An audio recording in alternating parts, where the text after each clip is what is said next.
Hi, welcome to 3 roses kitchen. இன்றைக்கி நம்ம என்ன செய்ய போகிறோம்னு பார்த்தீங்கன்னா ரொம்பவே ஒரு சூப்பரான கொள்ளு சுண்டல் தாங்க செய்ய போகிறோம். எப்படி செய்கிறதுன்னு வாங்க வீடியோக்குள்ளே போய் பார்க்கலாம். அதுக்கு நான் கொள்ளு வந்து எடுத்துருக்கேங்க.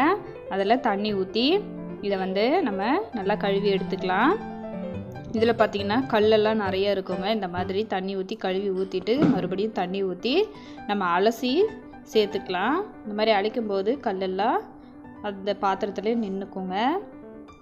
மறுபடிக்கும் தண்ணி ஊற்றி இந்த மாதிரி கை வச்சு நம்ம கொள்ளை வந்து அலசி சேர்த்துக்கலாம்.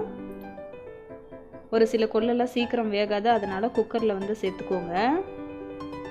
4 விசில் விட்டாவே போதுங்க, அதுவே நல்லா கொழ கொழன்னு வெந்து வந்துடும்.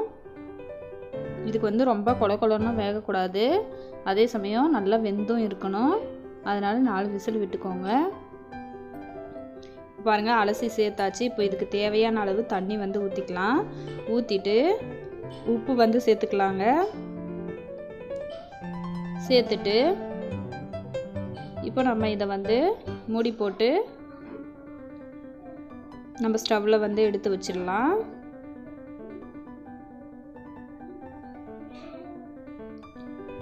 பாருங்கள், விசிலெல்லாம் ப்ரெஷரெல்லாம் தானாக போனதுக்கப்புறமா நான் ஓப்பன் பண்ணி காட்டுறேன். நம்ம ஊற்றின தண்ணியெல்லாம் அப்சர்வ் பண்ணி பாருங்கள், கொள்ளு வந்து நல்லா வெந்து வந்துருச்சு.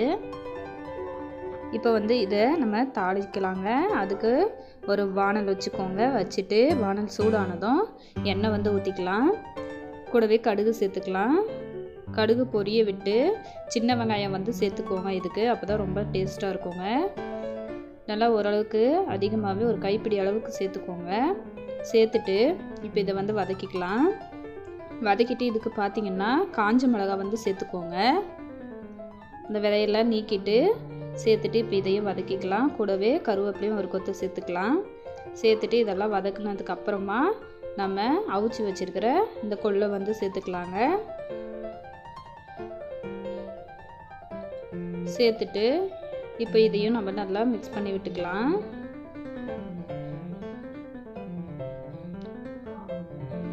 இது வந்து பார்த்திங்கன்னா நல்லா குண்டாக இருக்கிறவங்கெல்லாம் கூட சாப்பிட்லாங்க. உடம்பு நல்லா குறைஞ்சி வரும். கூடவே இந்த சுண்டலுக்கு தேவையான அளவு தேங்காய் துருவல் வந்து சேர்த்துட்டு மிக்ஸ் பண்ணிக்கலாம். மிக்ஸ் பண்ணி எடுத்தோன்னா ரொம்பவே சூப்பரான கொள்ளு சுண்டல் வந்து ரெடி ஆகிடுச்சு. கண்டிப்பாக ட்ரை பண்ணி பாருங்கள், உடம்புக்கு ரொம்ப நல்லது. நல்லா பூஸ்டியாக இருக்கிறவங்களாம் சாப்பிட்டா உடம்பு குறைஞ்சி வந்துடும்.